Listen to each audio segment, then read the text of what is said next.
Okay, y'all. So we are going to do the second half of the review.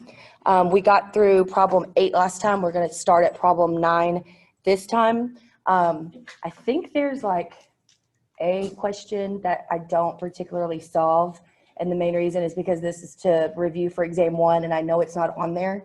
And it's, kind of time consuming, and I don't want to waste time on that. Okay. I don't know if I want to use green. Where we left off, we were actually fixing to look at transformations of a graph, and then like on your homework, it gave you multiple different options, and you're able to pick which one did equal like that transformation to that function. For the exam, there'll be a graph and there'll be like a function already drawn, and it'll tell you to like apply these transformations. So you just need to know that like if you have a numerical value inside of the parentheses, you actually do the opposite of what the sign says. So for example, on 9, y'all should have a review with you. For example, on 9, it's going to probably be nearly impossible to see here, y'all. But this was B. This is the one I'd looked at. And if you look at the transformation that's applied in parentheses, it says a -3.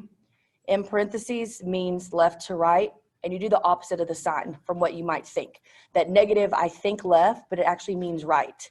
So I know that this -3 right here means that I'm going to go to the right 3. And then on the outside of the parentheses, I've got that, y'all just can't see it, so y'all have y'all's, okay? On the outside of the parentheses, I am subtracting 3. I have another like -3 and -3. And that actually, you do what it says, and because it is a minus sign, you would go down. So that would be a vertical shift down. So I'm going to go down 3.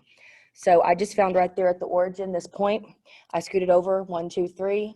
I went down 1, 2, 3. And then you just kind of give a rough sketch of it. It does not have to be perfect. You don't have to plot 5 different points and draw the exact same function that I give you.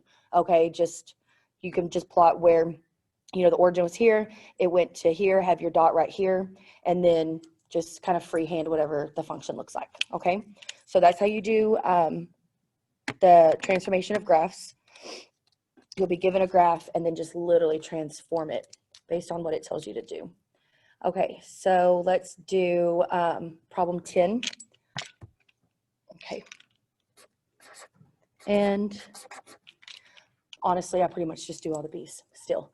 And I need to see problem 10 to know what we're doing here. Problem 10 says to find the domain of a function.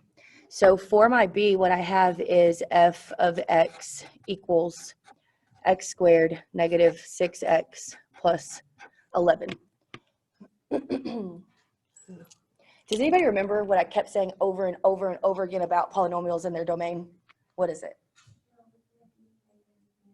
Yep, all real numbers. You can, on your exam, literally write the symbol. So for my domain, you can tell me it's all real numbers, or you can throw it into interval notation. You just have to know that with domain, you always use interval notation. There's something else called like, I can't even think of what it's called right now. There's multiple different ways to show me this, but for domain, always use interval notation. For range, always use interval notation. Increasing, decreasing, just get used to interval notation, okay? So that's it for that trinomial. Now, let's just say that trinomial was in a denominator. Remember we did that last class? That's when you actually need to see when it equals 0. So your domain won't look like this. It'll look different because there are going to be some spots that it can't actually equal, right? I did see also, y'all, which was f of x equals the square root of x minus 1, and it asked me to find the domain.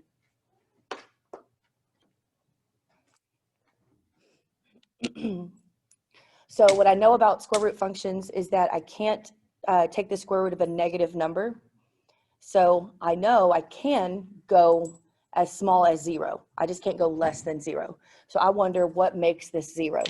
And if you look at it, if I do a positive 1 right here, I do 1 minus 1, I get 0, right? So that tells me that my domain can actually equal 1 and then go all the way up. Oh, I think in C it's a plus 1. Thank you. I didn't see it until I looked down again. In C it's actually the square root of x plus 1. The only thing that changes here is what makes that 0. Instead of a positive 1, it would be a negative 1, right? and then parenthesis around your infinity always.